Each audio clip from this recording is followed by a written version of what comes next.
almost half of the population that live in apartments that don't have access to curbside recycling. The city takes action on a decades-old debate. Plus, making Iowa City a more walkable community. I go one-on-one with International City Planner Jeff Speck. And a labor of love. 100 years from now, it'll still be here.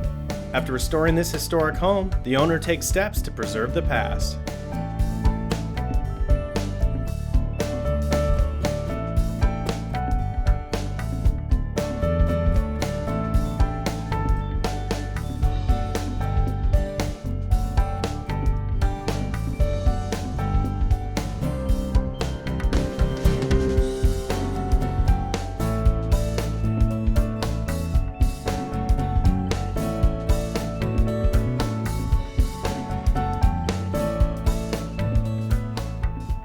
The City of Iowa City is moving forward with 4 major changes to its recycling code. They'll all have their own level of impact, but together they should help prevent 3,000 tons of recyclable materials from making its way to our landfill. Let's begin with the one expected to have the most impact, the multifamily recycling mandate. So right now about 45% of Iowa City residents don't have access to recycling because they live in apartments, which translates to a huge amount of material going into the landfill that we could be recycling. With nearly half of Iowa City's population living in apartments or condominiums, there's been decades of discussion about requiring recycling for those units. We've been skirting around the apartment recycling conversation for decades. In 2012, the city's recycling program took the conversation to the next level by securing funds for a pilot program. We worked with 5 different apartments to look at costs, availability of recycling, types of containers, pretty much everything we could think of that could help make a case for apartment recycling. Over the course of the next year, Jordan and her team documented data and feedback in order to better understand how the changes would affect management of apartments.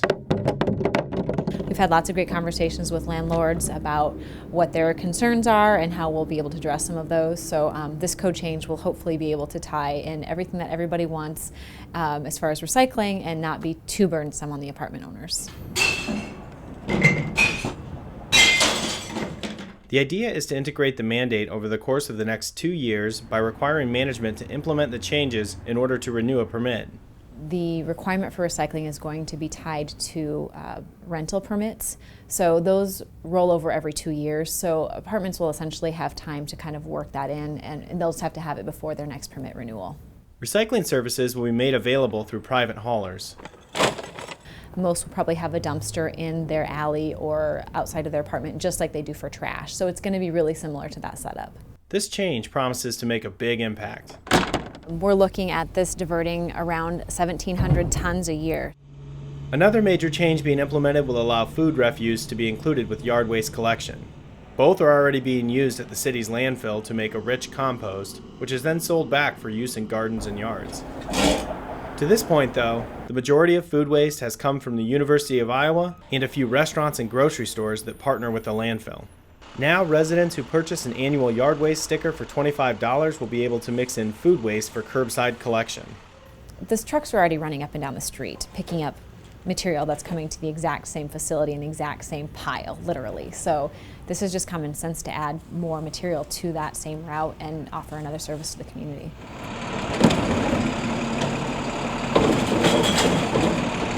The landfill participated in a study a few years back to determine how much recyclable material was being thrown out each year. It came as no surprise to Jordan when the results listed food waste as the #1 culprit. More than 17,000 tons of food finds its way out here each year. To put that into perspective, the amount of food waste that Iowa City throws out annually weighs more than the Brooklyn Bridge, which comes in at just under 15,000 tons. Jordan says they are guessing that in its first year, the program could reduce that amount by 1,000 tons, hoping that number will grow with time. For now, residents need to provide their own container for the yard and food waste. But as the program evolves, the council may consider using city carts similar to those used for trash. The next code change is more about keeping hazardous substances out of the landfill. For many years, people have been able to properly recycle their electronics at the landfill or the Eastside Recycling Center. However, there has never been a ban put in place to keep items like TVs and computer monitors from being thrown out at the landfill. This update will help keep these toxic items out of the environment and encourage more people to recycle them. It only costs $10 for small items and $15 for anything with a screen 18 inches or larger measured diagonally. They're all different shapes, all different sizes. I mean, we get a lot of still old console TVs that weigh a lot, and there's not really a uniform way to recycle those except for a person by hand. Along with containing the hazardous materials, the ban is also going to keep an estimated 350 tons of waste out of the landfill. Lastly is a secured load policy, which should result in saving taxpayer dollars. This one is common sense, and Jordan says many of their customers are already doing this. It's a simple requirement for all vehicles to cover their loads of trash or secure any bulky items that are being transported for disposal. This can be done with tarps and straps, anything that keeps litter from blowing out. This should reduce the amount of time and money the city is spending cleaning up debris. $35,000 a year basically on litter control and cleanup, and a lot of that stuff that could have been prevented. So we're really looking at this as a cost-saving measurement for the landfill and for the community. So a secured load policy will help reduce some of that litter. An additional fee will be applied to any load that shows up to the landfill with an unsecure load. Would you like to learn even more about the new recycling efforts? The City of Iowa City has a breakdown of all 4 changes on its website. Just head to icgov.org/waste proposals. Iowa City enjoys a rich history. It was once the state's capital and is home to the oldest university in Iowa. I recently got the chance to meet with a man who is working to preserve another piece of history in our city, the place he calls home. Other people may have different ideas about buildings, but I think you have to appreciate them and respect them. Dr. Donald Black is not your typical homeowner. I've been studying design and architecture my whole life.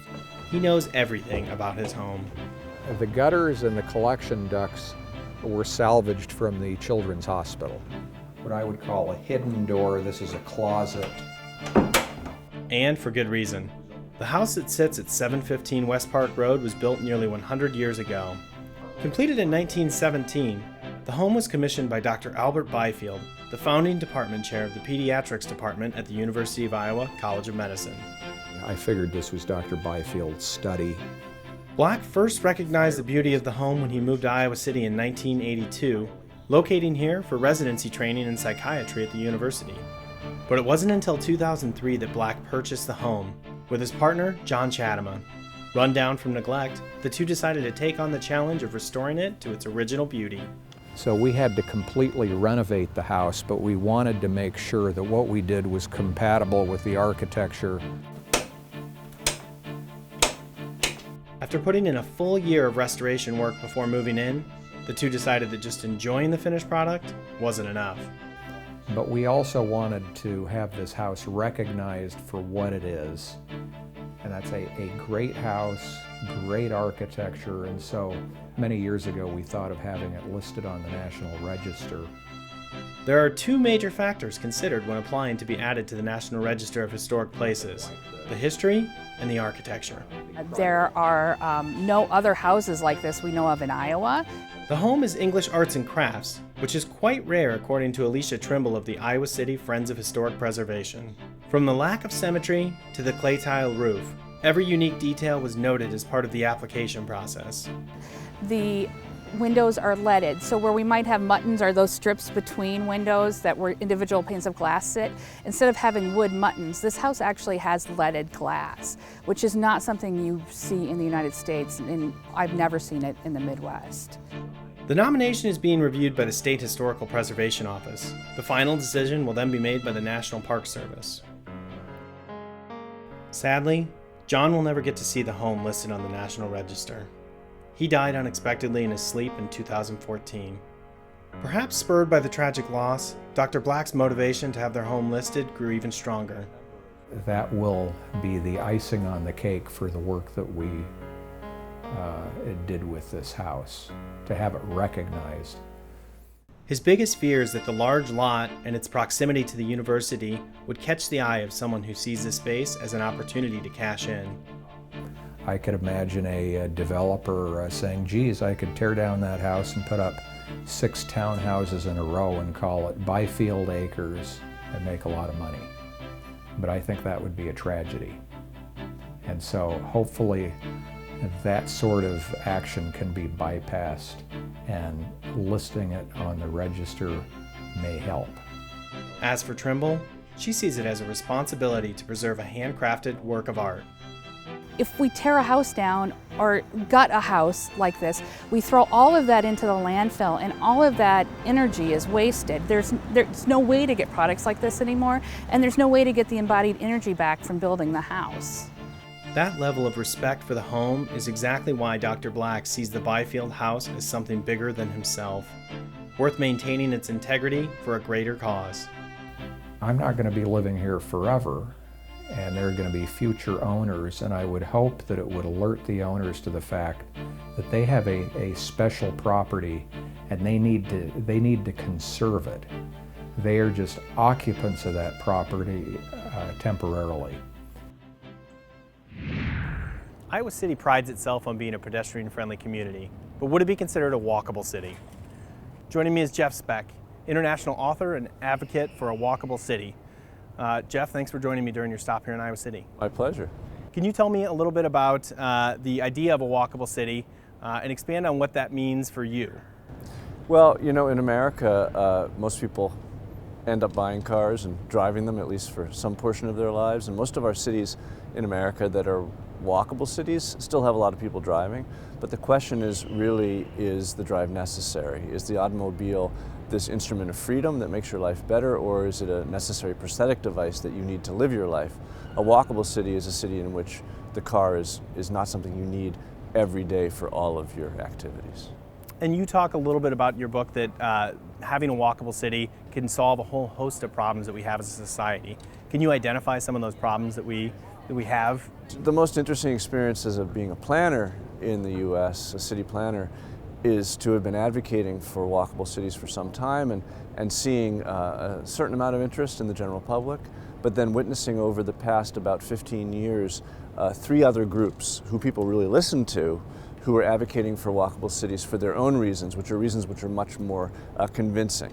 Those groups are the environmentalists, the epidemiologists, and the economists. The environmentalists talk very much about how with climate change, actually, contrary to how we used to think about cities as bad for the environment, that if you want to have the lightest possible carbon footprint, you should live in a city. The denser the better, and of course the more walkable the better, because the way that each of us contributes the most to our carbon footprint principally is through driving. Epidemiologists, of course, talk about this American obesity epidemic, all of the other illnesses and costs like diabetes that arise from that.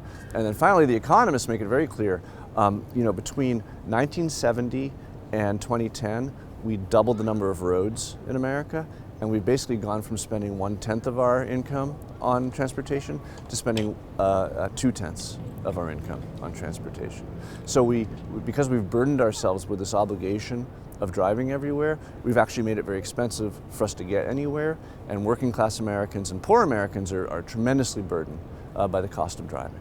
The most basic definition, down to its bare bones, of a walkable city would be sidewalks. Obviously, there's more to it than that. Sidewalks matter, but I like to say, there's no quick definition of how to make a place walkable, but for a place to be walkable, the walk has to be useful, safe, comfortable, and interesting if you're going to get people to make the choice to walk. The useful walk has to do with having a nice, robust mix of uses and hopefully a balance of uses. It also has to do with effective transit. And I know that Iowa City has one of the most effective, for a city of its size, maybe the most effective transit system. I just heard there were 7 million transit trips taken last year, which is astounding. The safe walk has to do with what I spend most of my time on, and a lot of folks in your city are currently working on, which is re-engineering your streets just to feel like you have a fighting chance against being hit by a car. More bike lanes, more parallel parking, narrower lanes, and if you have too many lanes, more than the traffic demands, you can turn driving lanes into bike lanes and other things. And then the comfortable and interesting walk have to do with what's lining the street. Even if a place is useful and safe to walk around, if it's just boring blank walls or parking structures, no one's going to choose to walk. So if you do all 4 of those things at once, you get a walkable community. When you gave us a couple examples, but during your tour, is there anything else you noticed that Iowa City's doing really well, and what areas can we improve on? Well, it was a bit frustrating as a lecturer to come and to hear that a lot of the advice I was going to be giving tonight is already happening. So, for example, you have a number of one-way pairs that have already been converted to two-way streets. We know two-way streets are safer than one-ways and more pleasant to walk on than one-ways. So that's an important trend that's continuing. There's the what we call the classic American road diet, where a 4-lane street becomes a 3-lane street, which gives you room for bike lanes, typically, in place of that extra lane of driving. The amazing thing about these conversions, which you've already done one and you're doing more, is that the street handles no less traffic after. I visit a lot of cities, and you're well ahead of the average, I would say, but also you're starting with good bones here. You have nice small blocks. I would say you look at some things out of the city center. Like I was directed to this new street, or this newly widened street called Sycamore Street, that reaches south to a elementary school, and I think it's got 3 15-foot wide lanes, which is 5 feet too wide, and of course it has no street trees, which are really important for the comfort of the sidewalk. And so I think your standards could be better in terms of your suburban growth, for sure. Would you like to learn more about Speck's ideas?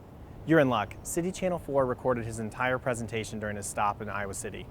You can find it by searching Jeff Speck on our website, which is citychannel4.com/video. The Crisis Center Food Bank is currently serving over 1,000 families a week. There is a constant need for the food bank at the Crisis Center of Johnson County. But this time of year, that demand grows.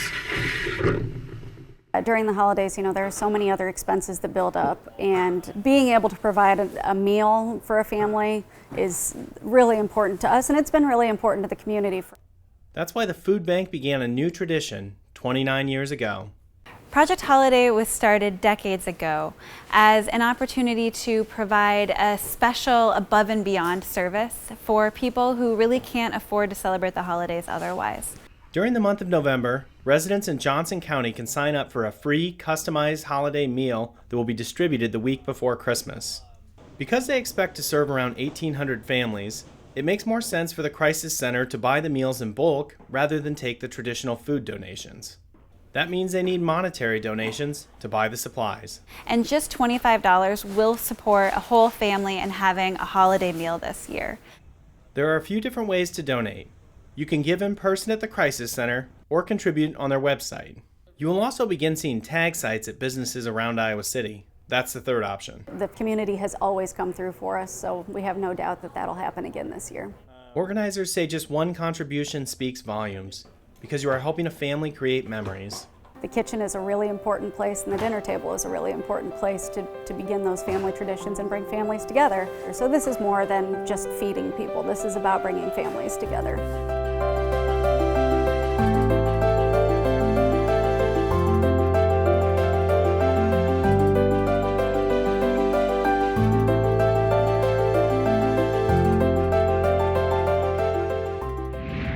Next time on Iowa City in Focus, where should you park? How soon do you need to shovel? We'll break down what's expected when it comes to winter weather. And let us know what topics you would like to see covered in future shows. Email us at info.citychannel4.com or reach us on Facebook by liking the City of Iowa City government page. That's it for this month's episode. We'll see you next time on Iowa City in Focus.